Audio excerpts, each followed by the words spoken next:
I'd rather be alone than be an inconvenience. Let that land. I had to pull over because all parts of me are like, we have to share this.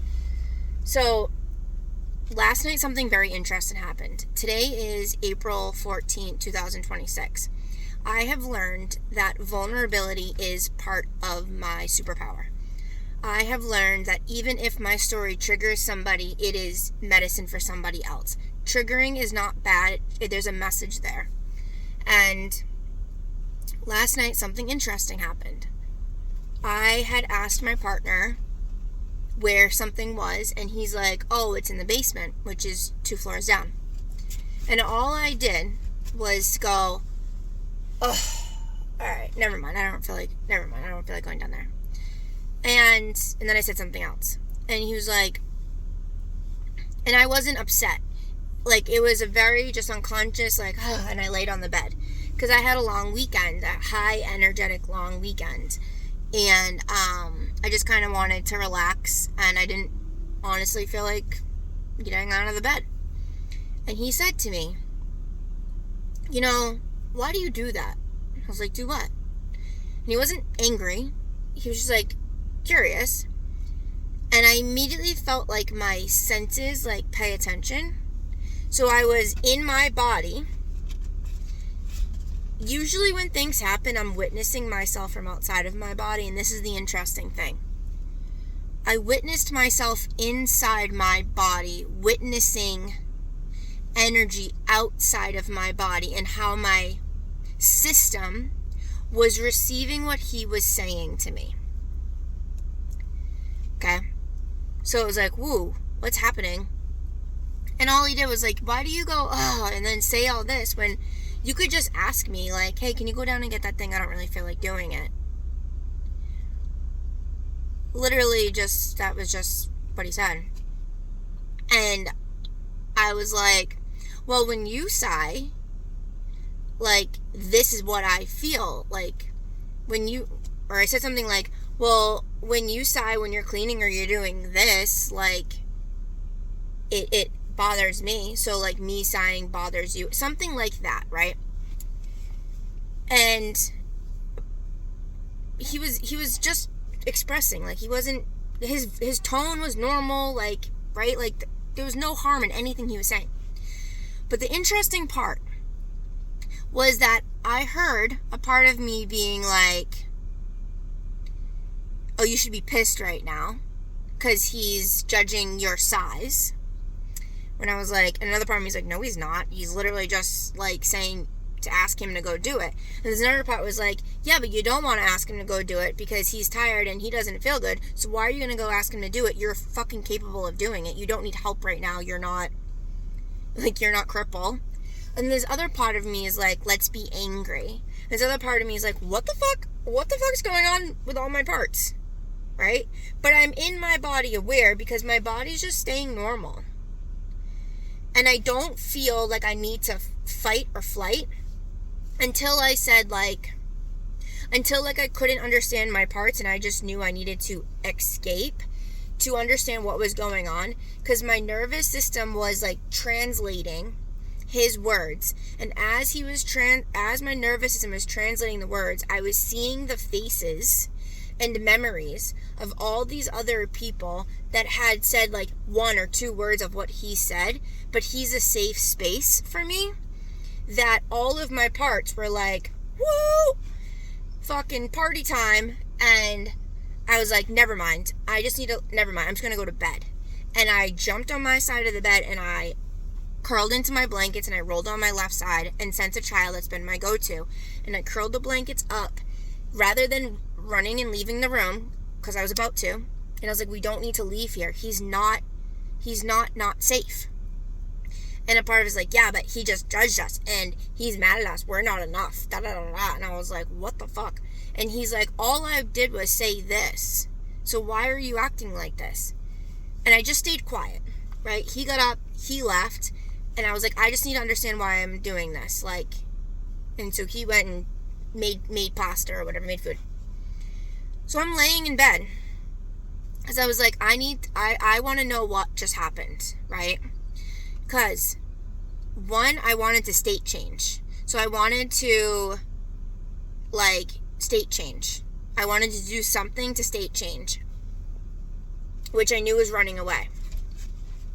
2, I didn't like how I responded to him and how I reacted. While I was also responding and simultaneously reacting. And I was like, this is new. And my body went into child. I was like, okay, what's happening? So I laid there and I did deep breathing. I like breathed in. Because to bring in like, to vagal tone and to, to bring your body back to a calm, deep breathing helps. I was like, I need to hold myself. So I held myself, and then I was like, I don't want to hold myself. So I put my hands down on my belly because I realized there was something there. And long story short, I ended up realizing that, so when I connected, right, this is wild. When I ended up connecting and I asked, okay, why did I react that way? What do my parts need? That's all I asked, right? Why did my parts? Because my body was responding, but my parts were reacting at the same time. Like, it was just wild. It was just wild. So, as I laid there and I allowed the information to come up, I felt it right in my thymus, so my upper heart chakra. So I brought my attention there and I breathed. I felt heat. I had like my heavy blanket on. And I was really hot, and I was like, I need to get out. And then I heard, no, stay in this. Because a part of you needs to stay covered. Because that feels safe. If you take off the blankets, you're exposed. And I'm like, what the fuck? Okay. Even though I was hot and the blankets were heavy, it didn't matter. I was listening. My body was telling me exactly what I needed. Because I surrendered to the now moment. I stayed present with the sensation. And honestly, I went to go scroll, and I was like, no. Why did you react this way? It's happening for a reason, Sam. Like, come on. So I'm holding there, and then I saw my mom when I was a child in the house I grew up in, and she had painted the walls. Sorry, Mom. This ugly, like, orange red. And it's funny now, but, like, I always thought it looked like McDonald's or some shit, or like taquera, like a Mexican restaurant. She loved it, right? My dad liked it. But I just remember being like, oh, God. But what I saw last night when I connected to here, my upper heart, my thymus, closure. Like, it felt closed. And I was an observer. So I don't think I was actually there as a child observing it. Maybe I was. But, like, when I tapped into that, what came in when I connected here, I was sitting in the dining room, but I wasn't there. Like, I was just eyes. So that's another interesting point. Because I was just eyes. My mom was in the kitchen, and she was so happy after painting and so happy to share. And then, like, time passed. I don't know how long. I was shown her sad. And, like, feeling like not enough. And, like, half the kitchen was dirty, half the kitchen was clean. Then I heard my dad, like, making comments about cleaning, and then I heard my mom making comments, then I heard, like, projection of them, and then the screen, will say, switched, like the film strip changed, and I was shown my grandparents, so both my mom's parents and my dad's parents, their upbringing around cleanliness, around cleaning, and I'm like, what?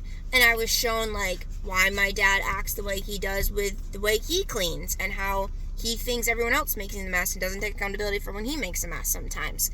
And then I was shown why my mom is the way she is with her cleanliness, and why I'm so, like, the way I am with my cleanliness, and how it all, and then it went into my grandparents and their parents, which they've never told. My family doesn't talk about that shit, like, not a lot of communication about what happens in people's lives. And hence why I feel like I need to communicate things, because so many of us are just in this hiding, and we're afraid of expressing our truth. And, like, this is my truth. What I was shown is part of my truth. And everyone has their own story. So if my parents listen to this, I would love to hear your own stories with this, or let's talk about it. So, because like, once again, like, I wasn't there for these situations. And I was shown, like, the meticulousness, and then the anger and the projection, and, like, the control of how things should be. And if they're not this way, like, you're not enough. And, like, all of this shit. And I'm like, what the fuck? And it all related to my inner child that I connected with on Saturday, so the 11th, who I saw her sitting on a beach playing with Barbie dolls. I don't think I ever did that in real life, but sitting on a beach playing with Barbie dolls. And I walked over to her and I was like, what's going on? She's like, I'd rather be alone and play with my friends, which are her Barbie dolls. And, like, she didn't really tell me much why, but I knew that it was a sign for me to know, like, it's okay. Like, I have me now to be able to network and go into places that, like, there's other like-minded people, and just be myself. And I don't need to hide anymore. I don't need to isolate myself anymore. I can still be an introvert to reset, but I don't need to isolate, right? Many of you probably think I'm extroverted. I'm not. So,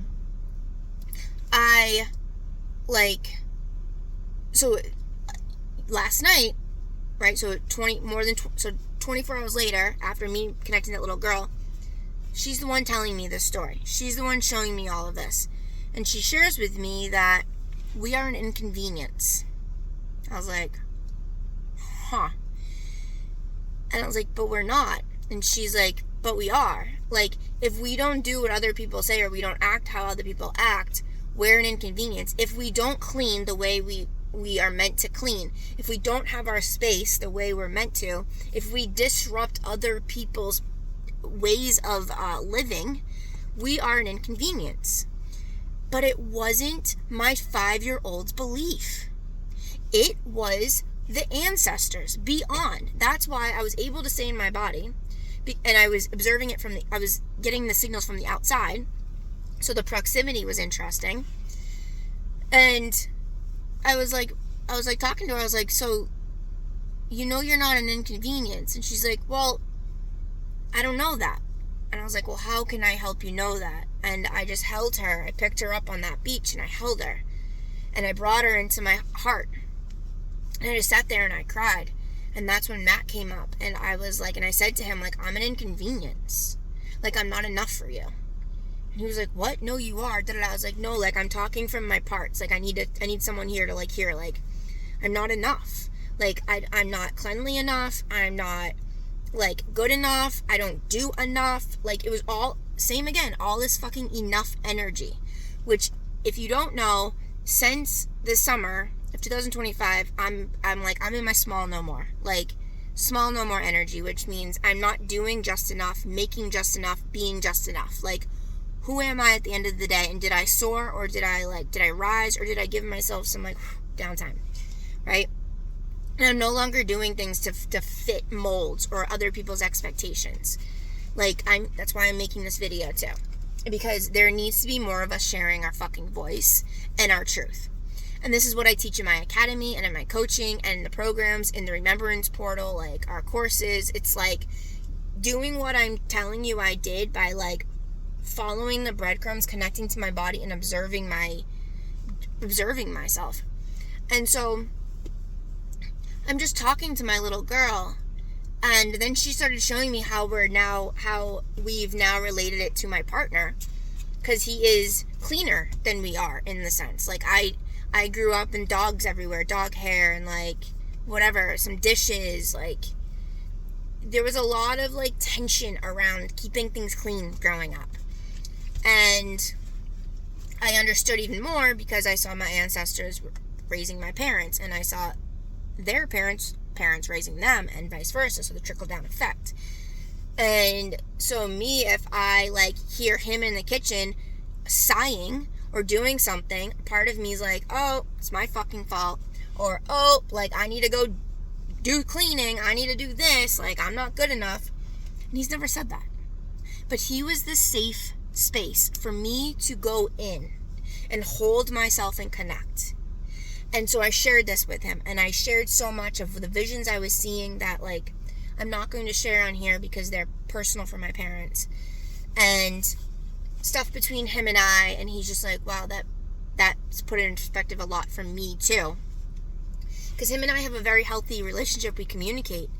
And I shared with him, like, this came up because you're a safe space for me to allow my parts to come up. So I was given a challenge from my higher self, like, how do you want to handle this?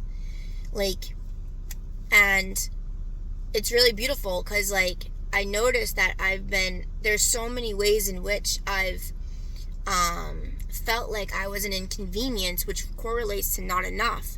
And in this particular situation, for some reason, it correlated to I'm not cleanly enough. I don't do enough. I'm not enough. When all it was like, oh, I just don't feel like going downstairs to get that. We weren't even talking about cleaning. Like, that wasn't even in the subject. Like, I just told him I was tired, I want to wind down. I asked a question, and then my body was like, oh, we're going to go there. We're going to go into the cleaning of what that means with enoughness. And I told him, I was like, this is the first time I've been living with another individual in this close proximity all the fucking time. And I'm usually have my own space. Like, yes, I have my own office, but, like, we're always home together, even though, because we both work technically from home, even though he, like, has contract jobs. And, like, we're always together. We don't have any tiffs, fights. We communicate about everything. But I started to notice his sounds that he would make, were triggering parts of me because they were sounds I grew up hearing. Even though his tone and his attitude and behavior about it was completely different. And so my parts needed to express this because I wrote it down in the journal and it wasn't serving me. But today I've been resting with my parts and because I had a powerful weekend. So I'm sharing this to hopefully ignite inspiration within you to notice that when you are reacting, when you're going into a default behavior, an old behavior, ask yourself why. Not from judgment, but curiosity. And then I completed this with, I'm laying there crying, breathing, feeling my body, feeling my parts, sending love to all the situations, everything that I was just beautifully gifted the visualization and the feelings with. And I said to myself, as I breathe, I am not my family's feelings. I am not my family's beliefs. I am sovereign and I am me. And I kept repeating that out loud. That was sitting right there until my body had another cathartic release and calm came over me and was like, good job. You're good now. And then I was like, oh my God. So that's real time. Not bypassing what's coming up just by regulating yourself or disassociating. And so I want to share this because we are such powerful beings and we don't allow ourselves to feel the depths of what we're feeling. So a lot of the times it's not even us. It's our ancestors. So if you need support with feeling your feels or understanding your behaviors, your patterns, the tension, because I was having tension, right? And rather than having resentment or just or overreacting to what he said, we communicated about it. But first, I needed to communicate with my body because my body was like, yo, something's not okay here. So, I love you. I hope this inspired you or helped you or gave you some ahas or whatever. This is why I build what I build and I invest in stuff to learn more about myself because the only way we can really serve other people is by serving self first. Right? We can't hold space for others if we can't do it for ourselves. If we can't go into the now moment and the feels and see what our truth is beyond the tension. Right? Like every tension we have has a loop. A loop is a pattern. It's a behavior. It's a belief. Majority of times it's not fucking ours. I love you.